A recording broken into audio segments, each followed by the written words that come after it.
Кажуть, што на пачатку 19 стагоддзя на Беларусі было такое мястэчка, дзе ў пана сяляне не толькі бульбу з гуркамі вырошчвалі, але і апельсіны, бананы і ананасы.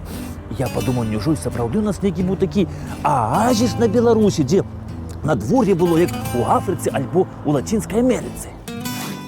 І вось я вырашыў больш падрабязна даведацца аб гэтым трапічным мястэчку. І вось я тут, мястэчка Воложин, Мінская вобласць, Рэспубліка Беларусь. Дзень добры, панове!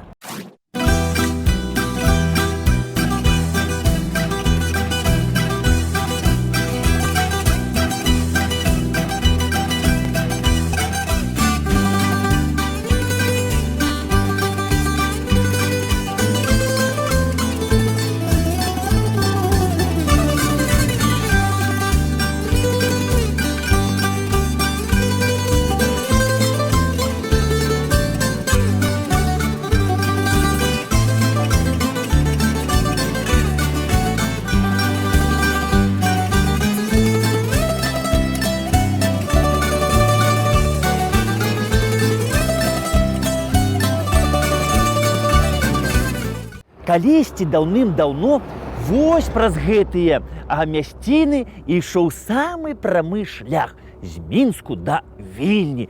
І гэтым шляхам, кажуць, ганялі на продаж жывёлу. І тут у гэтым месцы яны спыняліся, каб напаіць іх ля рэчачкі, самім адпачыць і ісці далей. І вось, калі назбіраліся далей ісці, валу падымалі і крычалі: «Валыжані, валыжані!» Адсюль, гавораць, і пашла назова гэтага мястэчка. Але ёсць і другая версія. Кажуць, што мястэчка так называецца таму, што ёсць такое старажытнаславянскае слово «валога», што ў перакладзе азначае забалочаная мясцовасць альбо мясцовасць з павышанай вільготнасцю. Упершыню мястэчка ўзгадваецца ў крыжацкіх хроніках напрыканцы 14 стагоддзя. І вось там крыжакі называюць Воложин Флойшен альбо Влошен, хаця год нараджэння мястэчка лічыцца 1400, а ў 1407 годзе Воложин стаў належаць вялікаму князю Вітаўту, а пасля яго смерці перайшоў да Свідригайлы. І вось вялікі князь Свідригайла, пры падтрымцы беларускай праваслаўнай шляхты вырашыў адасобіцца ад каралеўства польскага, скажем так, выйсці з-пад васальнага падчынення свайго брата Ягайлы.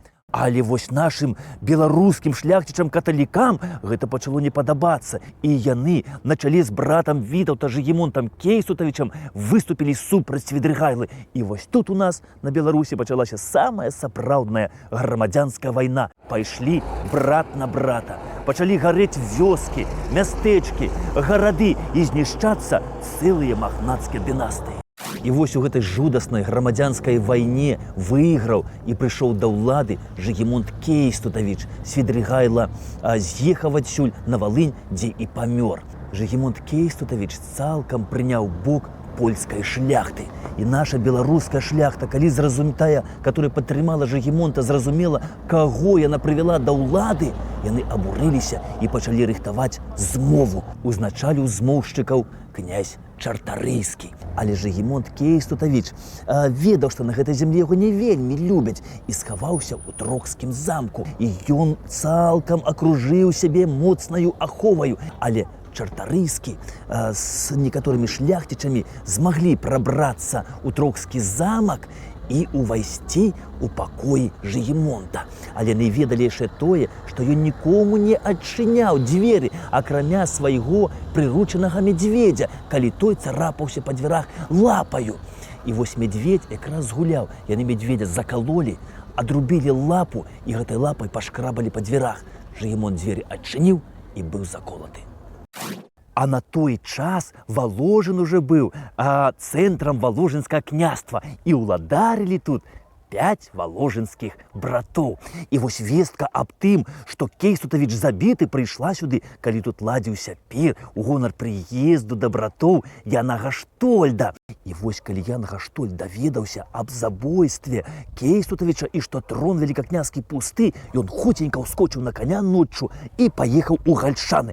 Там сабралася беларуская шляхта, і на гэтым сходзе ў Гальшанах было вырашана запрасіць на вялікакняскі трон малодшага сына караля Ягайлы Казіміра. Энцыклапедычная даведка. Казімір Ягелончык нарадзіўся ў Кракаве ў 1427 годзе. Малодшы сын Ягайлы і Соф'і Гальшанскай. У 1440 годзе абраны вялікім князем пасля забойства Жыгімонта Кейстутавіча. У 1457 годзе выдаў прывілей, паводле якога жыхары Вялікакняства Літоўскага мелі права выязджаць за мяжу вучыцца. У 1468 выдаў першы судзебнік, прататып крымінальнага кодэксу. Пасля смерці свайго старэйшага брата Владзіслава, караля польскага, быў запрошаны на польскую пасаду. У чэрвені 1447 году абраны каралём Польшчы.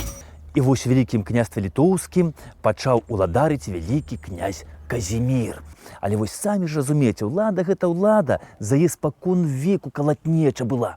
І вось князь Міхал Алелькавіч прыехаў у Валожын да братоў валожынскіх і пачаў іх падбіваць на тое, каб яны дапамаглі яму забіць вялікага князя Казіміра, паабяцаўшы братам, што калі ён, Міхайлушка Алелькавіч, стане вялікім князем, то тады валожынскае княства пашырыцца, будзе самастойным, і браты валожынскія не будуць падпарадкоўвацца нікому, будуць самі сабе. І вось браты поверили Алелькавічу, сабралі 500 хлопцаў і вырашылі здзейсніць гэту сваю брудную мэту. І паехалі здзейсніць гэту сваю брудную мэту. Але змова была раскрыта.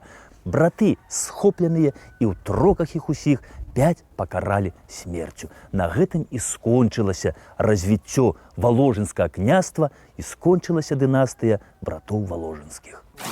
А Валожын Казімір Вялікі і валожынскія землі перадаў свайму вернаму чалавеку Івашку Маневідавічу. Ну, пасля тут уладарылі Гаштольды. Напрыклад, у 1500 годзе Альбрэхт Гаштольд пабудаваў у Валожыне касцёл.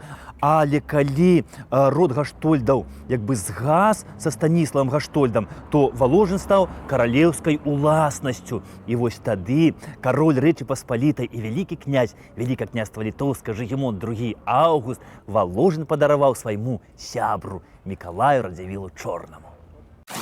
І вось даследчыкі пішуць, што пры Радзівілах у Валожыне раз на тыдзень праводзіліся кірмашы. І паколькі недалёка ад Валожына Лібоцкая пушча, то з Налібокскай пушчы везліся на гэты кірмаш усе дары. Тут гандлявалі і мёдам, і мяхамі, і арэхамі, грыбамі, а таксама гандлявалі рознымі вырабамі мясцовых майстроў. А ў 1614 годзе мястэчка набыў шляхціч Язэп Слушка. Тут ён заснаваў бернардынскі кляштар і школу бернардынцаў. Энцыклапедычная даведка. Бернардзінцы, манахі каталіцкага ордэна, які адгалінаваўся ад францысканцаў і меў больш строгі статут. Назву атрымаў ад імя рэфарматара ордэна францысканцаў Бернарда Сіенскага. У Беларусі ордэн бернардзінцаў пачаў місіянерскую і пастырскую дзейнасць у другой палове 15 стагоддзя. Пры кляштарах бернардынцаў дзейнічалі школы, меліся бібліятэкі. Язэп Слушка пабудаваў кляштар бернардынцаў не проста так у Валожыне. Справа ўся ў тым, што ён неяк выпадкова у Вільні забіў манаха бернардынца. А па тых часах магнат пасля такога павінен быў як бы так выкупіць грэх пакаянным актам. І вось ён запрасіў сюды 16 бернардынцаў цалкам на сваё утрыманне і пабудаваў для іх кляштар. Пасля ён тут яшчэ пабудаваў і праваслаўную царкву. І гавораць, што да апошняга дня свайго жыцця Язэп Слушка аддаваў свае грошы на духоўнае развіццё Валожына, як бы гэтым жадаючы выкупіць гэты свой грэх. Пасля смерці Езэпа тут пачаў уладарыць Богуслаў Слушка. А ў 1713 годзе Воложын набыў вельмі багаты і ўплывовы чалавек у вялікім княстве літоўскім Уладзіслаў Даянков. І вось Уладзіслаў пабачыў, што гэтыя землі вельмі багатыя на ўраджай і што яны могуць прыносіць такі добры прыбытак. І пачаў тут развіваць фальваркавую гаспадарку. Сын Уладзіслава Даянкова Станіслаў тут жыў нядоўга, таму што ён памёр вельмі маладым, пакінуўшы пасля сябе прыгажуню жонку Соф'ю Сіняўскую. І вось Сіняўская была не толькі прыгажуня, але і багатая ўдава. І таму сюды пачалі сватацца да яе жаніхі з розных еўрапейскіх двароў, з версальскага, аўстрыйскага. Але Соф'я перавагу аддала нашаму літвінскаму князю Аўгусту Чартарыйскаму. І вось у 1782 годзе тут пачаў уладарыць іхні сын Адам Чартарыйскі. Пасля другога падзелу Рэчы Паспалітай Воложын увайшоў у склад расійскай імперіі, а пасля пачалося паўстанне пад кіраўніцтвам Тадзеуша Касцюшкі. І вось у гэтым паўстанні удзельнічалі і князі чартарыйскія. А праз Воложын са сваім атрадам на Мінск прабіваўся знакаміты кампазітар і кіраўнік паўстанцкіх атрадаў Міхал Клеафас Агінскі. Ён казаў, што мне абавязкова трэба прабіцца да Мінску, увайсці ў глыб Белай Русі. Там, на зямлі маіх продкаў, я б змог падняць 12 000 беларусаў і даць ім волю. Але пад Воложынам атрад Агінскага быў разбіты.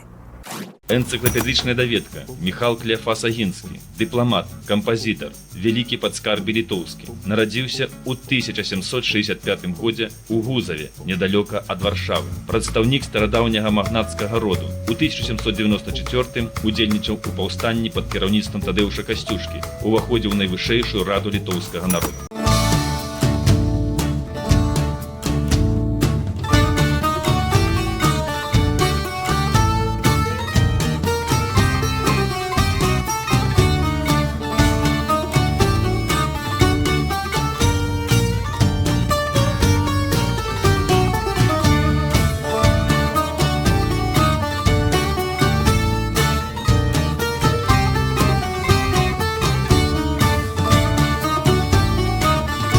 Паўстанне Тадзеуша Касцюшкі было задушана, і ў Воложыне з'явіліся варожыя царскія салдаты. І вось тады, у тыя часы, у 1803 годзе, Воложын у графоў чартарыйскіх набыў граф Юзеф Тышкевіч.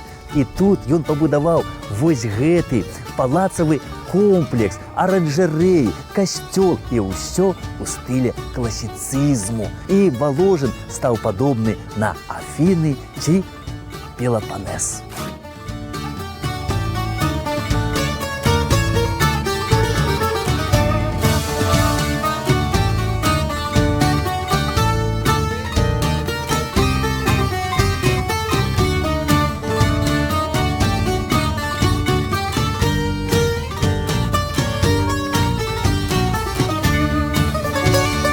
Вось гэты палацавы комплекс граф Тышкевіч пабудаваў на самым высокім месцы. Кажуць, тут калісьці стаяў замак тых самых братоў воложынскіх мяцежных. І вось дзякуючы графу Тышкевічу мястэчка набыло такі выгляд, які адрозніваў яго ад усіх мястэчак і гарадоў Беларусі. Менавіта дзякуючы сваім такім грэчаскім матывам.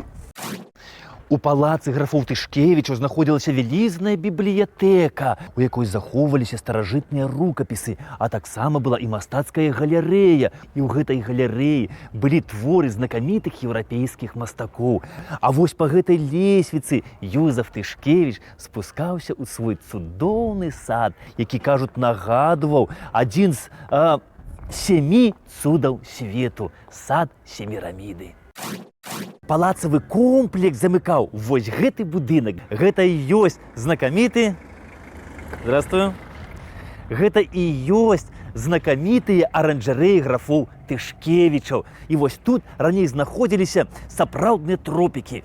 Тут, у гэтым будынку, пад купалам, тут раслі апельсінавыя дрэвы, пальмы, ананасы. Менавіта адсюль ананасы і пастаўлялі ў самыя лепшыя еўрапейскія рэстарацыі пад назоваю валожынскія ананасы. І вось сядзелі там людзі, глядзелі гэтыя ананасы, чыталі, елі смачныя ананасы. Але дзе ж знаходзіцца гэты Валожын? Гэта што, недзе ў Лацінскай Амерыцы ці ў Афрыцы? А ім казалі: вы што, не ведаеце, дзе Валожын?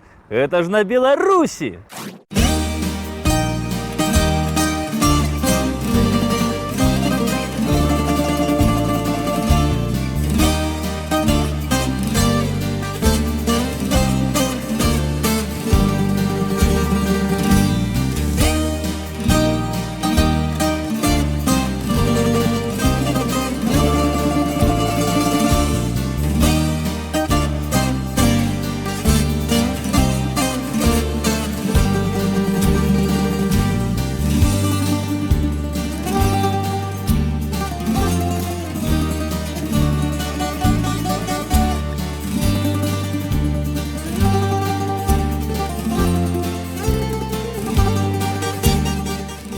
Касцёл святога Юсефа граф Тышкевіч пачаў будаваць у 1816 годзе на старажытным месцы, дзе знаходзіўся калісьці яшчэ кляштар бернардынцаў.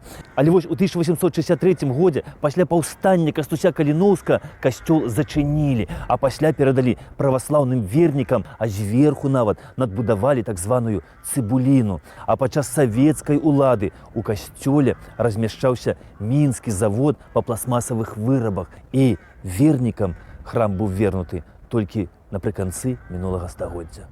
Пражыў Тышкевіч 91 год, а пахавалі яго ў сутарэннях касцёла святога Юзефа. Раней там нават знаходзілася надмагільная пліта, на якой былі пералічаны ўсе яго паслугі перад радзімай. Палкоўнік нацыянальнай кавалерыі, кавалер ордэна Белага Арла, кавалер ордэна Станіслава і шмат-шмат.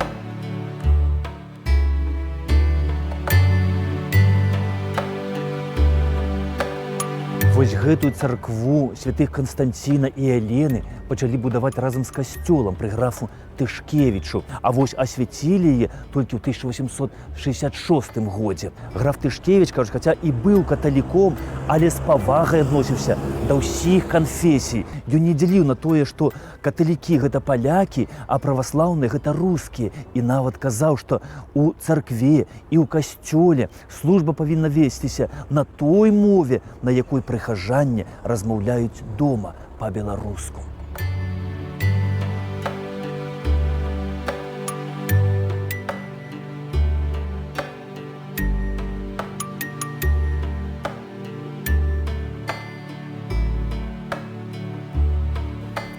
Валожынская гэта царква, асвечаная ў гонар Канстанціна і Алены. Канстанцін гэта быў імператар заходняй рымскай імперіі, а Алена яго маці. Алена на той час уже была хрысціянка, і Канстанцін выхоўваўся ў хрысціянскіх традыцыях. І вось калі на Канстанціна пайшоў вораг, ён пачаў маліцца, і на небе з'явіўся крыж і голас: «Сім, перамагай». І вось у гэтай бітве Канстанцін перамог. І тады Алена вырашыла знайсці крыж, на якім быў распяты Ісус Христос. Яна паехала ў Ерусалім, і там яны знайшлі 3 крыжы, але не ведалі, дзе крыж Ісуса Христа. І пачалі крыж прыкладваць па чарзе тады да мёртвага чалавека. Спачатку адзін прыклалі, пасля другі, а пасля трэці. І калі прыклалі трэці крыж, то гэты чалавек ажыў, уваскрос. Гэта і быў крыж Спасителя. І вось за паслугі перад царквою Алену і Канстанціна далучылі да ліку святых.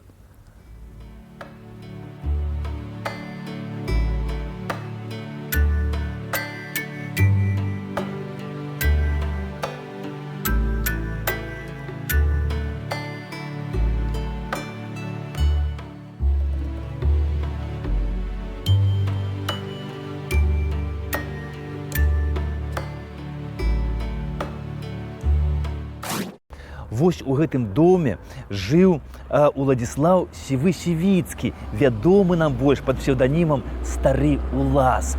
Пасля яго смерці, кажуць, на даху вось тут знайшлі скрыню з паперамі, у якой было больш за 80 вершаў, напісаных беларускай лацініцай. Стары Улас нарадзіўся ў Валожыне. У 10 гадоў ён стаў сіратою і пайшоў да графа Тышкевіча. У графа Тышкевіча ён быў спачатку кухарам, а пасля стаў ляснічым. А пасля пра яго Максім Горкі сказаў: гэта паэт-самародак, і ён арыгінальны нам тым, што ягонымі творамі гаворыць сам народ. Друкавацца пачаў Стары Улас у 1907 годзе ў газеце «Наша Ніва». І вось ягоныя вершы былі раскіданы па ўсіх газетах, часопісах. Яшчэ ягоны сябра Янка Купала у свой час марыў выдаць кнігу Старога Уласа. Але такая кніга выйшла толькі ў 1990 годзе пад назвою «Год беларуса».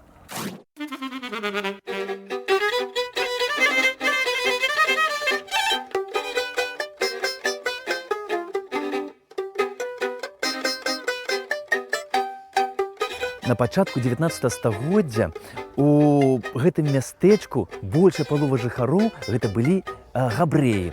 І вось у 1806 годзе габрэі пабудавалі вось гэты будынак. Гэта Эшибот, вышэйшая духоўная школа.